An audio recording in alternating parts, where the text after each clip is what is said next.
Welcome everyone, and thank you for joining us. We're going to give everyone just one more moment and then we will get started. Thank you.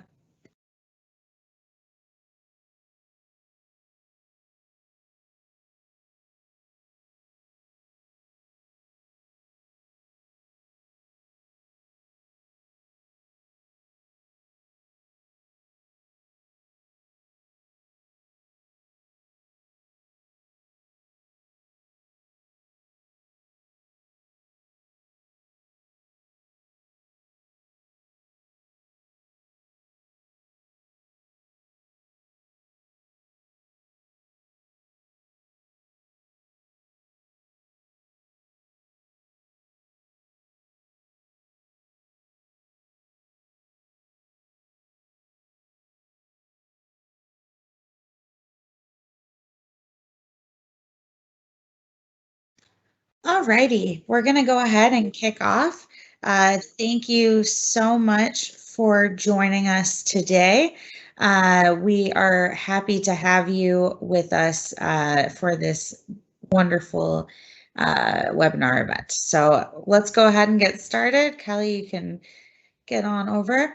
So my name is Lindsay Creamer. I'm the Global Director of Marketing for Maureen Data Systems.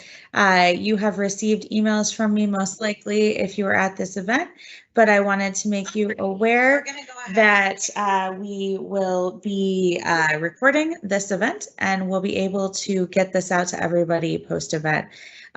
Quickly to go over our agenda items. This will be what we will cover today. Please feel free to place any questions you may have in the chat at any time. We will get to the questions as they come along. Again, this will be recorded and we will send out a follow-up after this event.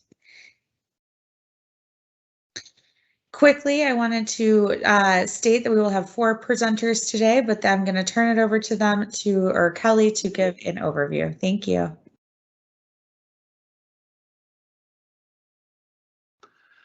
Good morning, everyone. My name is Kelly Crossley. I'm the Azure Practice Lead for Maureen Data Systems.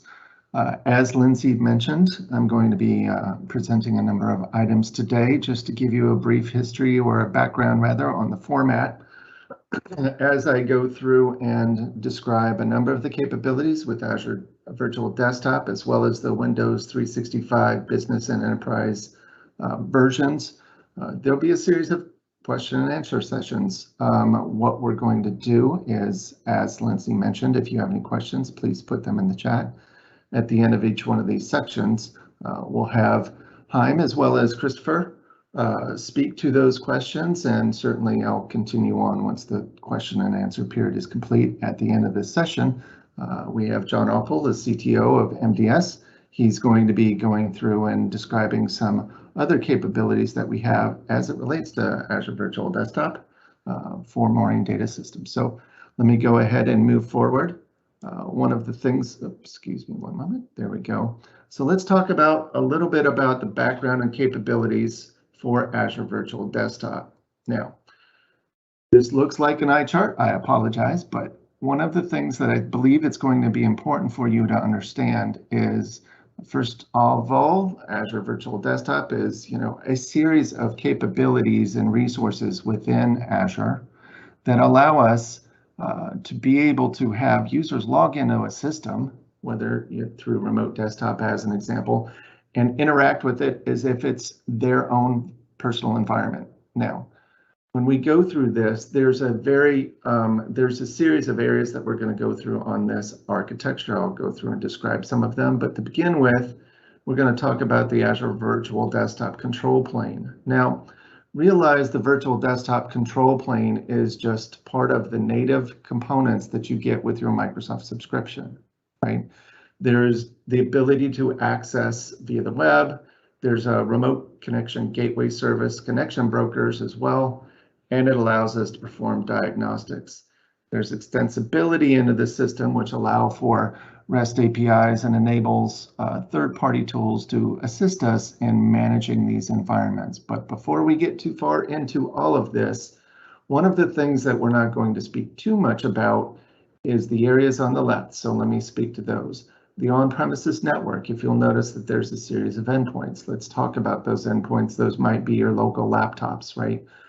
whether it be accessing the system through a browser, Windows, a Mac, iOS device, whatever you might have to connect with. You're going to be connecting that via a network gateway. As that's going through and connecting into Azure, you might do that through ExpressRoute or a site-to-site VPN as an example, but all of that will be connecting from wherever your users happen to be into Azure in order to be able to connect to their Azure Virtual Desktop. So this is, again, to begin with, the control plane. It allows everything to connect. When you think about it, it's just a remote desktop connection as an example into the systems. Let me go ahead and move on to the next one here. And this is actually a very important component, and it's necessary to think about it in terms of virtual machines, really when it comes down to it. If you were to think about the connectivity that we all have, even on our phones today, whether it's laptops, phones, everything is interconnected. You cannot really accomplish much without a network connection. So what we're talking about here is a virtual network. In the red dashed boxes, you can see that everything that we have there in Azure that's driving this virtual network is located inside of those boxes. Now, that being said, you may have a series of virtual networks. As an example, if you look at the bottom red box, that is denoted as subscription 2, right? So there may be a secondary subscription within your Azure tenant that you can set up virtual network peering between these two tenants so that one system may in fact be able to speak to another. All of this virtual network components also has the ability of dealing with subnets. So subnets allow us actually to compartmentalize a number of the capabilities, such as those virtual machines, AD servers, as well as other areas within your network in order to be able to communicate with each other as well. And we'll get in a little bit further into subnets in a little bit. But again, if you take a look at this, you've got a gateway subnet, a DMZ subnet, and then your desktops are in their own subnet. So what we're really doing here is providing the network connectivity. Think of it almost as the infrastructure related to how you're going to communicate into everything that is in Azure, especially as it relates to Azure Virtual Desktop. Let's go ahead and move on. Now we're talking on this slide about host pools and FS logics. So before I get too far into this, let's speak a little bit about what we're talking about on host pools. But before we get into host pools, FS logic allows us, let's say that I have user number 1, user number 2, user number 3, and they have the ability to either have a personal VM, or you have the ability as well to have multi-session VMs or multiple users on a single VM. What FS logic allows us to do is it is effectively the profile container for your virtual desktops, meaning that as each user logs in, they have the ability to log off and log back in again. And when they do, they're maintaining their effective session at that point. So it's their profile, everything they're doing on their machines. They could be logged in based upon the host pool. If you see in the desktop subnet up top, there's 2 different host pools. They could be housing different images, but within a singular host pool, like host pool 1, I could have user 1 log into any number of those machines. They may in fact not know which virtual machine they are logging into. They don't need to by the fact that FS logic maintains that information for them. What a host pool does is it allows us to maintain an image that a series or a number of users have the ability to access at any one point in time. Now, let me give you an example as to that. When I'm saying an image, we could be speaking to images that are very focused on the type of workload that a specific user is accomplishing. That workload could be a finance-focused workload. That workload could also be a heavily graphic-intensive application, let's call it like CAD/CAM software, any kind of computer-aided design software that requires specific types of GPU-enabled systems to run. Each one of those would be in a different host pool. It's focused on an image and the type of machines, virtual machines, that they would be based upon. So think about host pools like that.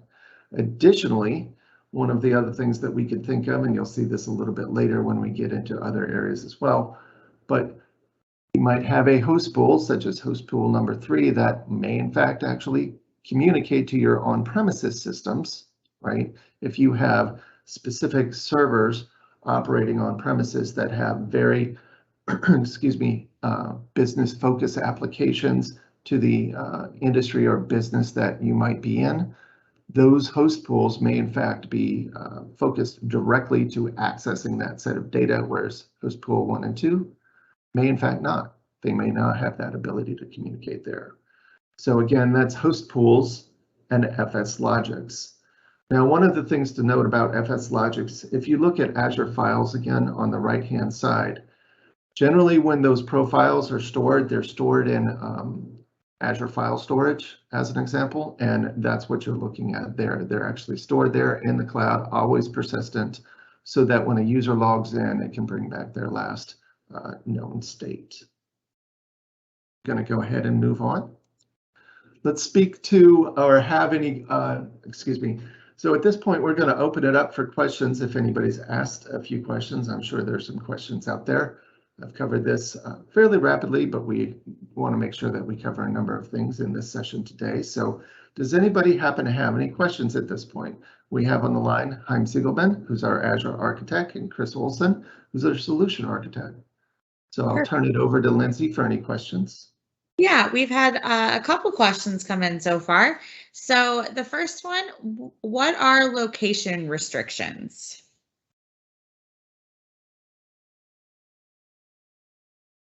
Hi. Sorry, double muted. So Azure Virtual Desktop can be set up in any region around the world. The only thought that you might have onto where to set it up is making sure it's closest as you can to your data and to your domain controllers. Wonderful. The next question, how does Azure Virtual Desktop handle backups? I can take that one, Lindsay. So there's multiple options in Azure for handling backup. The built-in Azure Backup and Azure Site Recovery are two great options, along with snapshots as well. Fantastic. And it looks like we have time for one more. Can I change from pooled to personal host pools? Excuse me. Sure, so I'll take that. So unfortunately, no, you cannot. Once you set up a host pool, they have to be used the way they are provisioned. So personal with personal, pooled with pooled. All right. That appears to be what we have in the queue so far. Again, if anyone would like to ask a question or didn't get to it, please feel free to post that in the chat and we can come back to that later, or after the session, we can follow up with you if you'd like us to do so that way. Back to you, Kelly. Thank you. So we'll go ahead and move on here briefly into Windows 365 Business, the background and capabilities associated with that. So here's what's interesting about Windows 365 Businesses. You all may know this is a recent offering from Microsoft, and here's how you should really think about Windows 365 Business, as well as Windows 365 Enterprise. When you as a person or an organization that actually wants to stand up Azure Virtual Desktop, you'll see here on the larger slide, in the architecture, this is the general architecture that you would wind up using. Think about it like this. Microsoft is offering Windows 365 as a service, as well as the enterprise version. And what they're actually doing is they have their own environment, much like they would, set up so that people can sign up and they will spin up these virtual machines for them in order to be able to accomplish those kind of capabilities. They're protecting or screening you from all of the areas that you would normally have to focus on if you were actually managing an entire Azure Virtual Desktop environment. Things like updates and virtual network connectivity and such. Those kind of things are dealt with out of the box, so to speak, with Windows 365 Business. Now, what you're looking at in yellow on this out of the entire Azure Virtual Desktop environment architecture, what you're looking at in yellow is basically what Windows 365 Business is. So you have access to your subscriptions Azure Virtual Network, your Azure Active Directory rather. And obviously, as mentioned earlier, you have access to the Windows Virtual Desktop control plane. Now, when you sign up with Windows 365 Business, you can sign up and just let's say that you need a machine, right? And that machine is going to be in a Windows 10 or 11 version, right? It's the desktop only. And here's kind of one of the things that we are talking, if you look at that third bullet there, personal only, but it's perpetual. One of the components that Chaim answered on the last question was related to this. How do I do it? Can I move from host pools to a personal, right? The idea between a personal only is that that virtual machine, as an example, is assigned to that person. Okay, so what we're talking about insofar as the perpetual goes, whenever somebody signs into that machine, if they sign up on Windows 365 Business, they have that machine. That's the one that they're always there. It's perpetual. When they leave, it's going to come back exactly as it is. There's no FX logic needed, as it is in fact perpetual. Now, that's an important point of note. You're really only getting the desktop. You don't have access to any on-premises systems, no virtual network integration, nothing like that. It's just plain and simple Windows 10 or 11 desktop image that's provided to them. They would be able to access. Now, for any one organization, there's a limit of 300 maximum users if you're utilizing the Windows 365 Business. We'll get into the enterprise in a moment, but I'll give you a little sneak peek on that one. On the enterprise version, there is no limit as to how many you could have there. In this case, it's click to provision. What I'm talking about there is actually you can go online, sign up, and it will tie it, you'll go through the configuration of it and it will tie it into your Azure Active Directory. It's basically a pretty easy process to just spin up a new virtual desktop for an individual that doesn't need any kind of external capacity. They just need a machine to be able to work on. One of the other aspects of this that is important to note is there are no custom images as it relates to Windows 365 Desktop. Recall a moment ago when I was speaking about host pools. A host pool allows for a custom image, right? You have the ability to create a computer-aided design image or a finance-focused image or whatever you need to as far as an image goes, whatever that application set or in those app groups that you set up for a host pool, you can set up those as individual images. In this case, it's just the plain Windows 10 or 11 out of the box. Nothing really past that. It certainly will work with Microsoft Office. It has that, and as part of it, you're going to wind up when you get into Azure Active Directory, most probably have all of that set up already. So know that those will obviously work there and be fine. The other aspect of this is utilizing Windows 365 for Business. You do not have to worry about patching, right? They're automatically patched all the time. So that stated, give you a comparison of this, knowing that what you're seeing on the screen is in yellow, everything that is Windows 365 Business, and it sits on top of the Microsoft AVD architecture. What we're talking about next is Windows 365 Enterprise. Now, this slide looks a little bit differently, and here's kind of where I wanted to go with this one. You'll notice on the bottom left, the architecture is there with regards to the areas in yellow that are Windows 365 Business. The difference between Windows 365 Business and Enterprise is that the primary one is that you do have VNet integration.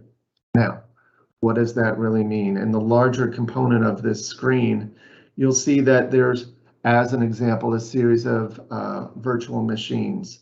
Those actually have the ability to connect to your to your Azure subscription. When you do that, you'll wind up setting up through a VNet and its subsequent subnet a couple of NICs. Now, what that allows you to do is link, so to speak, those virtual desktops that you're utilizing through Windows 365. You'll assign a NIC to those, and then you'll have the ability to actually either peer. If you look on the right side of it, you might have domain controllers inside of your Azure subscription, and you'll have peering between that virtual network with the NIC cards in it and those domain controllers. Additionally, you have the ability to connect via VPN or ExpressRoute to any on-premises systems that you might have, right? Your DCs might actually be on-premises, or you might have other systems. So as an example, you might have on-premises data gateways that you need to access. Let's say, for example, you have an ERP system where all of that data is living in your own personal hybrid data center, and you would be able to connect to it there.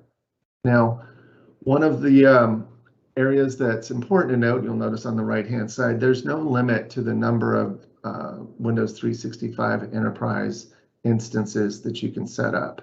Now, in order to be able to set these up and do what you need to do with them, realize that you'll notice along the bottom it says MEM required. That's Microsoft Endpoint Manager. That's how you would actually perform a lot of your updates. Think of it like when you're deploying Intune to your laptops or other systems today, you would utilize MEM to be able to do that. Updates would happen through that tool, and you could actually provision new systems, new virtual desktops through that manner as well.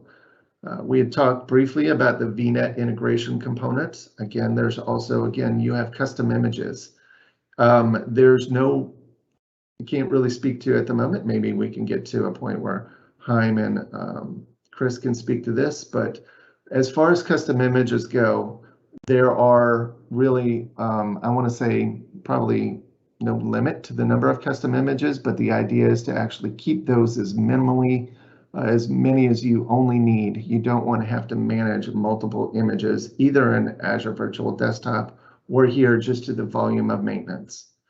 One of the other important points is that there's advanced troubleshooting and certainly universal print. So with the Microsoft Universal Print Manager, you have the ability to actually access printers and other devices. So that being said, I'm going to move on to see if there's any questions. Great.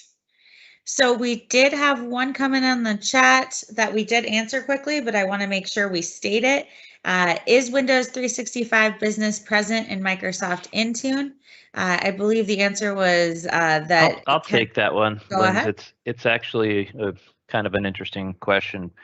Licenses for Intune or Microsoft Endpoint Manager do not come with Windows 365, but Intune can be leveraged to manage both business and enterprise versions of Windows 365.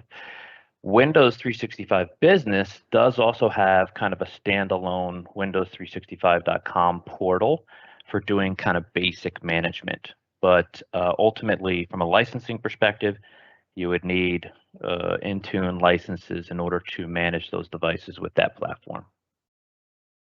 Great, thank you very much. The second question that popped up, what is Windows 10 Enterprise Multi-Session? Yep, so I can take that. So Windows 10 Enterprise Multi-Session is a new form of remote users connecting to a desktop.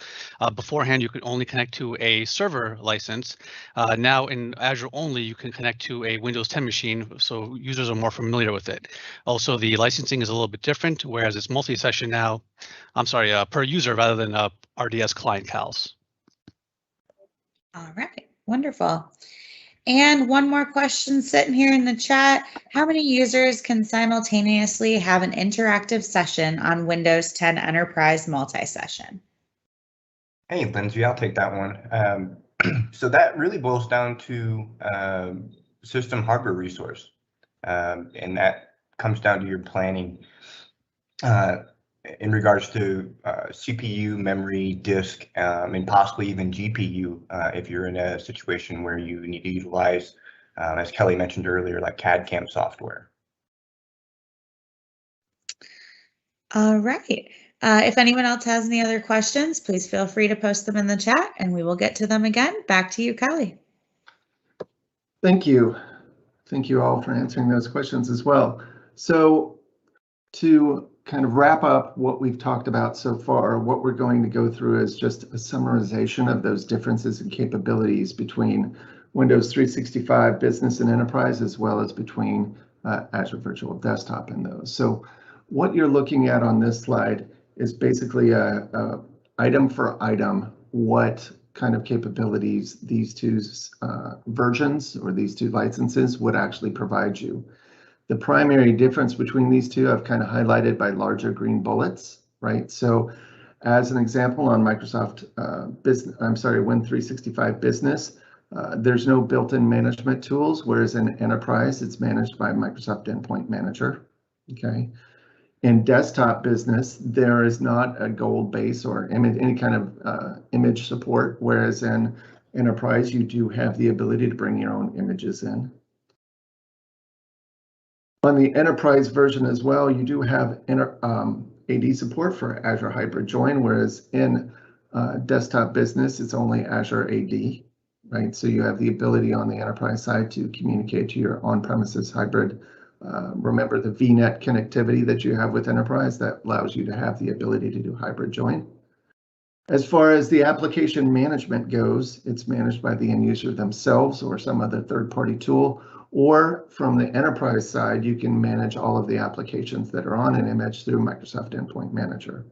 And again, the primary difference on the licensing requirements is really on the Microsoft Endpoint Manager side of it. So I believe John just spoke to that briefly. So we'll go ahead and move on to the difference between those and Azure Virtual Desktop, right? So one of the big things that you're going to find here, why would I go with Azure Virtual Desktop versus versus Windows 365 or Enterprise? There's a number of reasons, but the primary one is really going to come down to how do you want to deal with pricing?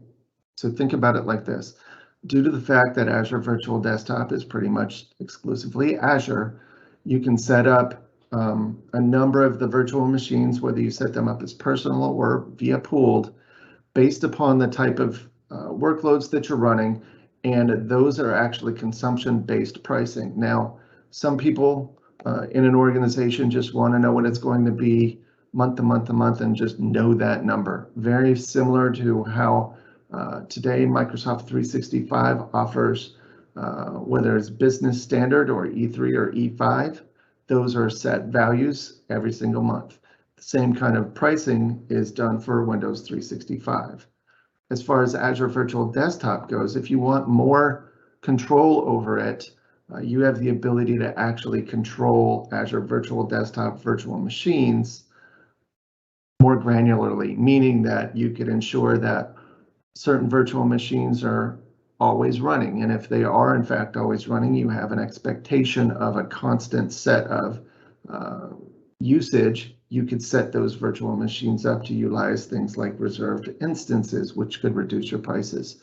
Additionally, you might also decide that those virtual machines need to run on varying VM scale sets, meaning that as I could start with a smaller scale virtual machine and based upon load, increase it automatically through scale sets.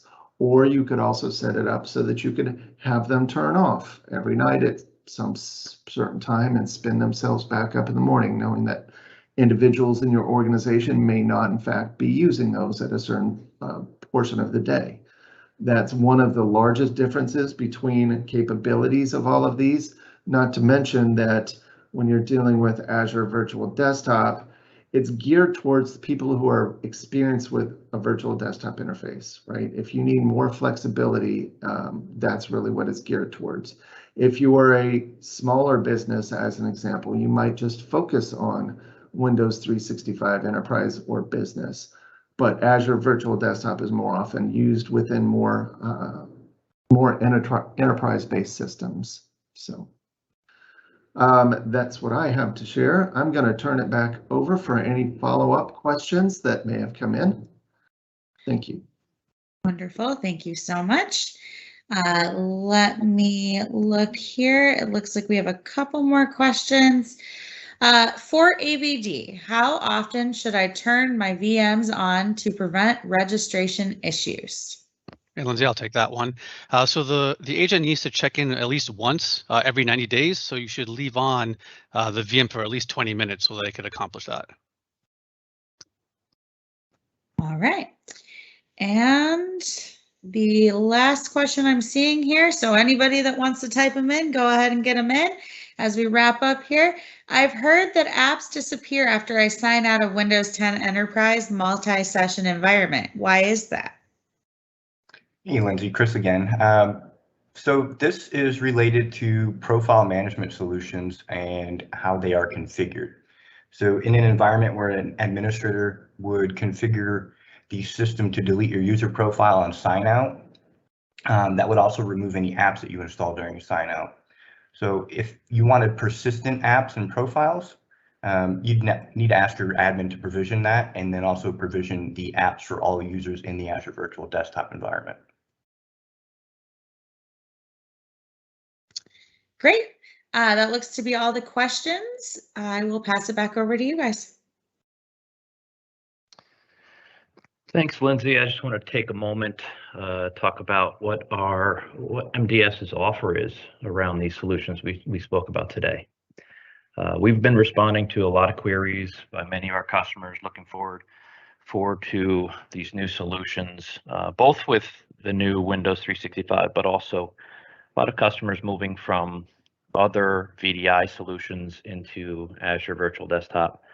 We've developed a package solution that assists our customers with both the full development of AVD, but also Windows 365. The offering, we call it hybrid work rapid deploy, is meant to help the customer make choices, make decisions on which one would be the better choice, or in some cases, some of our clients are doing both AVD and Windows 365. It really will depend on the use case. And our methodology is one that is really an efficient approach in developing what those virtual desktop use cases are. We develop a design for either AVD or Windows 365. We take you through that plan, and maybe it's also replacing a VMware environment or Amazon workspaces. We're doing a lot of that today, but we're basically defining your user population and developing a solution that meets the specific needs of that user population. Say it's contractors, or maybe you have some offshore resources, or especially in these post-COVID days, just an ability for your employees to have kind of a rapid scale solution to work from home. But we're leveraging vendor relationships like we have with Nerdio for capabilities, both to help us deploy images and host pools, but also for improved capabilities for the ongoing management and auto scale capabilities that come after a deployment is complete. We leverage Nerdio tools also as an integrated solution to our managed services for both AVD and Windows 365. This will help you with your ongoing operations management, overall administration, something that's not working, break fix for both AVD and Windows 365 environments. Okay, let's jump to the next slide. Thanks. So ours is a speed to market approach. You see rapid deploy on this, right? We're going to help you identify the largest and most important use cases for your desktop virtualization estate. We want to help your business realize the value in the shortest period of time. What are the low-hanging fruit, and how do we help you get the greatest return on investment with this platform? But also, how do we help you manage this ongoing AVD and Windows 360 environment at scale with efficiency, and not having to learn something from scratch overnight? We really have the capability to both help you get this deployed, get it secure, and also help you manage that going forward with our enterprise managed services. So we're very excited about that offering.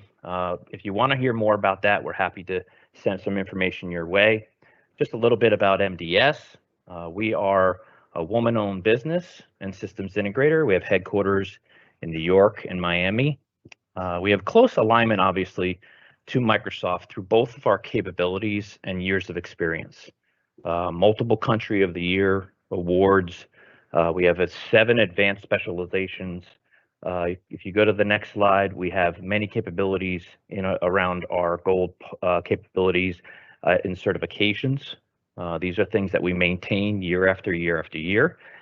And more recently, on the next slide, is a list of our advanced specializations. The one here to note is this Microsoft Windows Virtual Desktop. This is something we earned as a partner just months after WVD had first been announced. And so we're very proud of that. We bring that specialization to the table. We allow Microsoft to audit us, and we go through a process to continually earn that specialization over year after year. So again, we're very happy about our capabilities. We're excited about the offering for hybrid work, rapid deploy. If you do have any questions around that, we're happy to give you some more details. Thank you for the time. All right. Well, that will end our content portion of this event. Again, if you have questions after the fact that you were not able to ask or didn't feel comfortable asking in front of the group, please feel free to reach out to us via our follow-up or basic information that was given to you upon signing up for this event. Again, this was recorded and will be sent out to you, but please feel free to reach out at any time, and we hope to see you on future events. Thank you so much for your time. Have a wonderful day.